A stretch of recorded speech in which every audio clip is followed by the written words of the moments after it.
말씀 같이 나누겠습니다. 자식은 모든 부분에 있어서 부모를 닮아가게 되어 있습니다. 유전적으로도 그렇지만 같이 지내고 보고 듣고 말하다 보니까 그 모든 것이 영향을 받기 때문에 그렇습니다. 우리 아버지 되시는 하나님께서 우리에게 요구하는 것이 무엇일까? 바로 거룩을 요구하십니다. 거룩은 하나님의 성품입니다. 하나님과 가까워지기를 원한다면 하나님이 거룩하심으로 우리 인간도 거룩해야 하는 것이죠.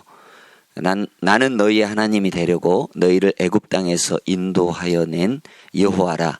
내가 거룩하니 너희도 거룩할지어다. 거룩하게 된다는 말은 하나님을 닮아간다는 뜻입니다. 여러분들은 거룩하신 하나님을 닮아가고 있습니까? 우리는 이 세상 속에 살고 있지만 거룩하신 하나님의 자녀로서 살아갑니다.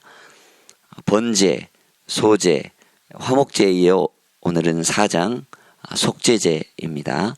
내일도 속죄제를 살펴볼 터인데, 속죄제는 하나님께서 금지한 계명들을 부지중에 지었을 때 용서받기 위해 드려지는 제사입니다. 거룩하신 하나님은 죄와 함께 계실 수가 없습니다. 그래서 속죄제의 주요 기능이 된다면 하나님이 거하시는 성소를 성결하게 하여서 하나님을 그의 백성 가운데로 거하실 수 있도록 거룩한 처소를 준비해 드리는 일입니다. 그릇 범하고 허물이 되었고 범한 죄 있는데, 첫 번째로는 기름 부음을 받은 제사장이 범했을 때 수송아지를 속죄제물로 삼아서 여호와께 드립니다. 제사장이 범죄한 경우 이 속죄제는 흠없는 수송아지가 제물이 되어야 되죠. 그러면 제사장은 수송아지를 가져다가 안수기도를 하고 죽여서 그 피를 가지고 3번 뿌립니다. 성소에 들어가서 휘장 앞에 7번 뿌리고 한 걸음 물러서서 향을 분향하는 분향단에 뿔에 피를 바르고 나와서 번제단에 남은 피를 다 쏟고 내장과 기름과 콩팥과 간 위에 덮인 이 껍질을 다 진영 밖에 태워서 여호와께 화제로 드립니다. 그렇게 해야 제사장은 지은 죄를 사함받게 된다라는 겁니다. 13절에 보면 온 이스라엘 회중이 죄를 범했을 때 여호와의 계명 중 하나라도 부지 중에 범하여 허물이 있을 때 이 속죄제를 드립니다. 이스라엘 온 백성의 속죄제도 이 제물은 수송아지 같습니다. 단지 안수만 장로들이 합니다. 내일도 보겠지만 족장의 속죄제, 또 평민의 속죄제사, 이렇게 4종류로 속죄제사가 있습니다. 신분에 따라서 4가지의 제사가 있다는 걸 보면 어떻게 보면 복잡해 보이는 것 같지요. 그러나 그 원리는 간단합니다. 신분이 높을수록 값비싼 이 제물과 복잡한 제사가 요구된다라는 겁니다. 제사장이라든지 족장이라든지 높은 지위에 있는 사람에게는 하나님이 그만큼 큰 책임과 이 성결을 요구하고 있다라는 사실입니다. 가정에서도 부모의 책임이 크죠. 물론 가장의 역할이 중요합니다. 믿음의 영적인 부모가 된다는 것, 가정의 제사장으로서 믿음을 견인해 가는 것이 좋은 이 가정이고 좋은 신앙이라고 할 수가 있겠죠. 그렇기 때문에 이 영적인 부모로서의 이 믿음을 잘 지키고 또 죄를 멀리하고 하나님을 가까이 하는 거룩을 본을 삼아야 그 자녀들도 그렇게 따라 하겠죠. 이런 면에서 보면 일반 백성들보다는 이 공무원과 이 정치가 또는 리더들의 책임이 더 크다라는 겁니다. 정치가 한 사람이 말을 잘못하고 판단을 잘못하면 그 책임은 그 리더에게 가겠지만 고통을 받는 것은 온 백성이 그렇게 고통을 받기 때문에 그렇죠. 교회에서도 직분자들이 더 성실히 또 주님의 일을 온전히 감당해야 하는 것은 당연한 일입니다. 이 코로나 위기에서 종교계의 어른들의 역할과 비중이 얼마나 큰지를 우리가 알 수 있지 않습니까? 그렇기 때문에 정말 좋은 우리 교회 리더자 또 어른들이 될 수 있도록 우리는 기도를 또 많이 이렇게 힘을 실어줘야 하겠죠. 자, 이렇듯 누가 죄를 지었느냐에 따라서 제물을 어떻게 드리는지 이 방법과 절차가 있었다는 거죠. 중요한 것은 속죄제 원칙 중 살펴봐야 할 가장 중요한 것이 있다면 피가 어디에 뿌려졌는가 하는 것입니다. 먼저 제사장의 경우에는 이 수송아지의 피를 가지고 회막에 들어가죠. 그리고 휘장 앞에 7번 뿌립니다. 휘장은 죄인된 인간과 거룩하신 그 하나님이 계신 지성소를 막고 있습니다. 죄인인 인간이 하나님께 나아가기 위해서는 반드시 휘장을 가르고 지성소로 가야 합니다. 대제사장만이 들어갈 수가 있죠. 바로 우리 예수님께서 대제사장이 되셔서 십자가의 죽으심으로 그 휘장을 다 갈라 놓으셨죠. 휘장만이 하나님께 갈 수 있는 유일한 그러한 길입니다. 그 휘장 앞에 피를 뿌림으로써 하나님, 내가 하나님으로부터 멀어졌으니 이 피를 보시고 내 죄를 용서하시고 다시 하나님께 나아갈 수 있는 거룩한 자녀가 되기를 원합니다. 이런 마음으로 피를 뿌렸습니다. 제사장이 휘장에 7번 피를 뿌리고 7번 뿌렸다는 건 완전 숫자를 얘기하겠죠. 한 발짝 물러나서 향을 피우는 이 금향단 뿔에 피를 이제 바릅니다. 향은 기도를 의미하는 겁니다. 기도도 예수 그리스도의 피를 통과해야 하나님이 받으시는 기도가 된다라는 겁니다. 예수 그리스도의 피가 통과되어야 우리의 기도가 온전히 올라간다는 거죠. 히브리서 4장 16절을 보면 그러므로 우리는 긍휼하심 받고 때를 따라 돕는 은혜를 얻기 위해서 은혜의 보좌 앞에 담대히 나아갈 것이니라. 때를 따라 주시는 이 은혜를 얻기 위하여 지성소 시은자로 매일 나아가는 여러분들 피뿌림의 정성스러운 그런 거룩한 기도가 있는가? 우리 적용해 봐야 되겠죠? 남은 피는 회막문 앞 번제단 밑에 다 쏟습니다. 뿌리고 바르고 쏟는다.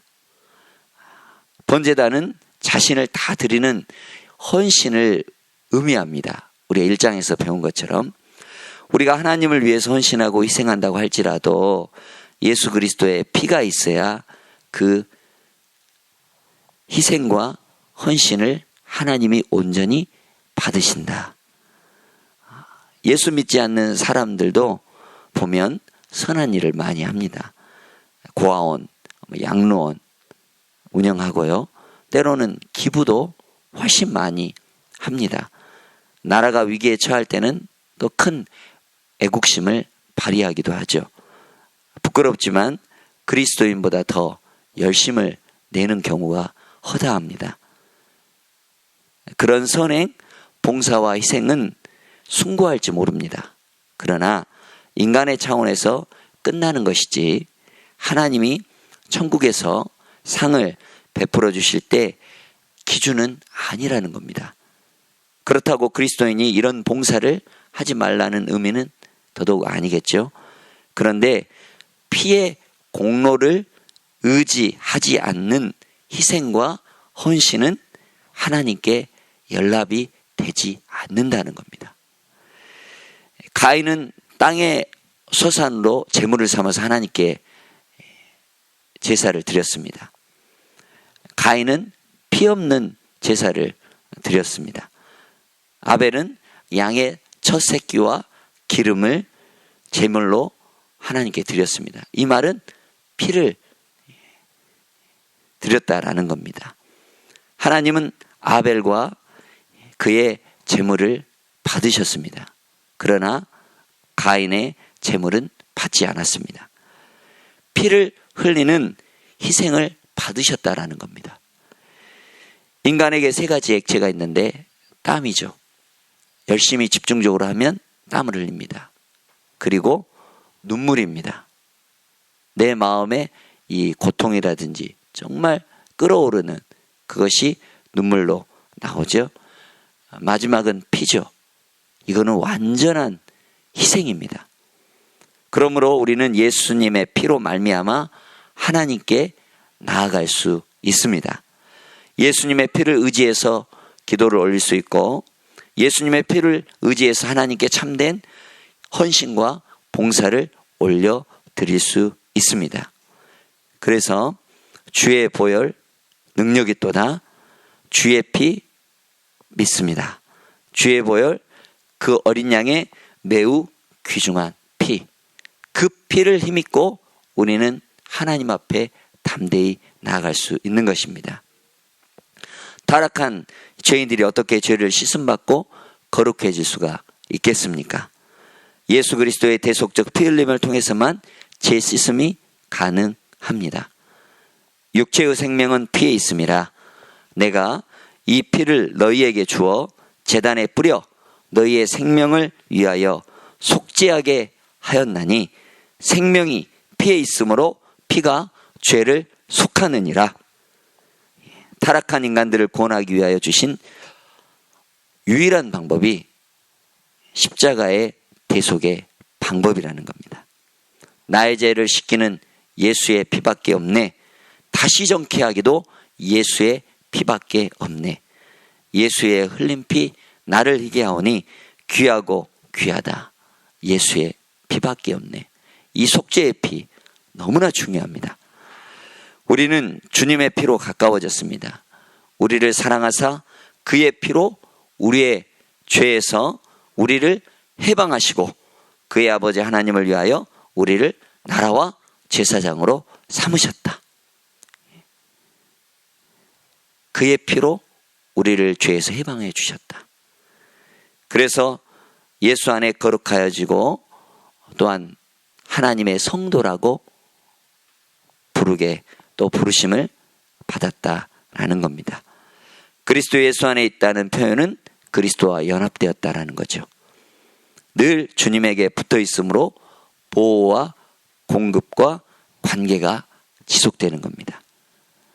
예수님과 떨어져 있으면 포도나무와 가지가 붙어 있어서 이 포도나무로부터 진액이 흘러나서 가지로 붙어 있기만 하면 저절로 열매가 맺습니다. 그러나 0.01mm만 떨어졌더라도 마르게 되는 겁니다. 주님으로부터 이러한 공급을 받기 위해서는 주님과 연합해 주님과 함께 있어야 곧 그리스도 예수 안에 있을 때 우리는 거룩의 능력을 공급받을 수 있습니다. 나와 아버지의 관계는 얼마나 여러분들 친밀한 관계입니까? 나는 얼마나 하늘 아버지의 지원을 공급을 받고 있습니까? 속죄제는 우리가 예수 믿고 난 후에 지은 죄를 소홀히 해서는 안 된다는 것입니다. 또 부지 중에 무지로 지은 죄로 결코 가볍게 여겨서는 안 되고 잘 처리해야 한다는 것이 속죄제의 교훈입니다. 번제는 나의 전체를 올려드리는 헌신의 제사입니다. 소제는 곱게 가루가 되어 드려지는 겸손의 예물입니다. 화목제는 하나님과 화목하고 이웃과 평화하는 감사해서 자원하는 마음을 거기에 담습니다. 속죄제는 하나님의 자녀가 된 사람이 하나님과 어떤 관계를 유지해 주느냐 너무나 중요한 결정을 하는 그러한 것입니다. 죄로 인해서 하나님과 멀어졌다면 하나님과 가까워지는 것은 속죄제를 통해서 그렇다라는 겁니다. 이 제물은 하나님의 어린 양 대신 예수 그리스도를 상징하는데, 속죄 제물을 드리는 이 과정들은 타락한 죄인이 거룩하신 하나님과 교통하며 섬길 수 있도록 우리의 마음과 양심을 깨끗하게 해 준다는 것입니다. 속죄 제물이 되신 예수님의 피를 의지해서 날마다 깨끗함을 얻고 하나님께 가까이 나아가시기를 축원합니다. 오늘 말씀을 다시 한번 여러분들 곰곰이 살펴보십시오. 예수 믿고 하나님의 자녀가 되었지만 그동안에 알지 못해서 또 정말 어리석어서 지은 죄가 얼마나 많이 있습니까? 반복적으로 수없이 지은 그러한 죄. 예수 믿고 나서 지은 죄의 심각성에 대해서 늘 생각하고 그것을 주님께 고백하고 예수의 피로 씻음을 받으며 살아왔는가? 우리 자신을 돌이켜보고 죄가 있다면 우리가 하나님 앞에 고백하며 나아야 될 것입니다. 만일 우리가 우리 죄를 자백하면 미쁘시고 의로우신 하나님께서 그 아들 예수의 피가 우리를 모든 죄에서 깨끗하게 하신다. 오늘 우리의 영혼을 돌아보시고 진실된 마음으로 하나님 앞에 정말 거룩한 이 성품을 닮아가기 위해서, 하나님의 거룩함을 드러내기 위해서 하나님 앞에 나아가시는 여러분들 되시기를 주의 이름으로 축복합니다.